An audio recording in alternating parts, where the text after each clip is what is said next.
Hello students, hope all of you are in good health. To remain healthy, what do we need?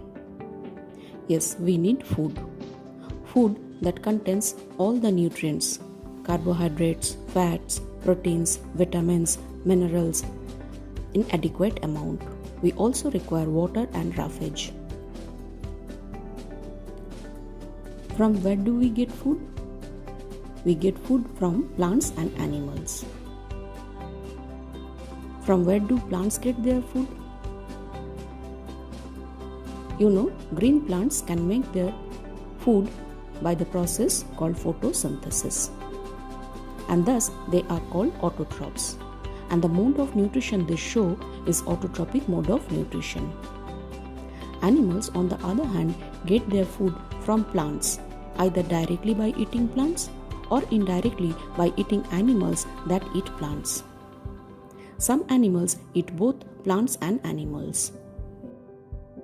So, animals are called heterotrophs, and the mode of nutrition they show is heterotrophic mode of nutrition.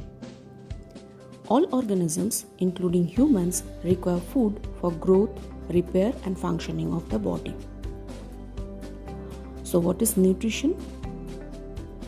Intake of food and its utilization by the body is called nutrition. The components of food, such as carbohydrates, are complex substances. These complex substances cannot be utilized as such. So, they are broken down into simpler substances. The breakdown of complex components of food into simpler substances is called digestion. Now, we will discuss different ways of taking food. There is a huge variety of animals, from one-celled amoeba to complex organisms like human beings. Different animals take in food in different forms, like solids, semi-solids, or liquids. Accordingly, they have special structures to take in food in their body. Different modes of taking food in animals. Amoeba. It is a unicellular organism. Its food is microscopic organisms. It captures its food with the help of its pseudopodia or false feet. Bees, hummingbird, or butterflies, their food is nectar of flowers. Bees take nectar by siphoning with the help of a long feeding tube, whereas hummingbird sucks nectar of flowers by a long beak. Butterflies suck nectar by a long feeding tube. Food of lice and mosquitoes is blood of humans and blood of other animals. They have piercing and sucking type of mouth parts. With the help of that, they pierce the skin and suck blood from the body of humans or other animals. Houseflies, they sit on garbage or dirty substances. They sit on our food also, and thus they contaminate our food. But they take their food in a quite interesting manner. They spit on the food and turns it into a liquid form. Then they take it by sponging up in the liquid form.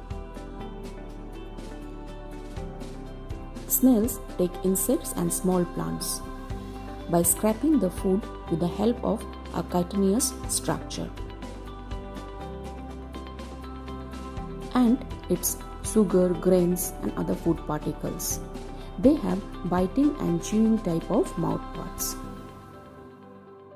Eagle captures its food by the help of its hooked beak. Its food is snakes, rats, chicks, etc. Frogs take small insects from air. It captures the prey by its sticky tongue. The tongue is attached at front. It throws out its tongue, which is sticky, which got stuck to the body of the insects, and then it rolls it back inside its mouth. Snakes take small animals like rats, and it swallows the whole animal. Now let us know an interesting fact. Starfish takes its food in an amazing way. Starfish is a sea animal that feeds on snails, mussels, and oysters. Starfish opens the hard shell of its prey and then pushes out its own stomach through its mouth into the prey's shell. The stomach wraps around the soft animal inside the shell. Starfish then takes its stomach back along with the captured food inside its body for digestion. So today we have learnt different modes of taking food in animals. Next day we are going to discuss digestion in humans. Thank you, students.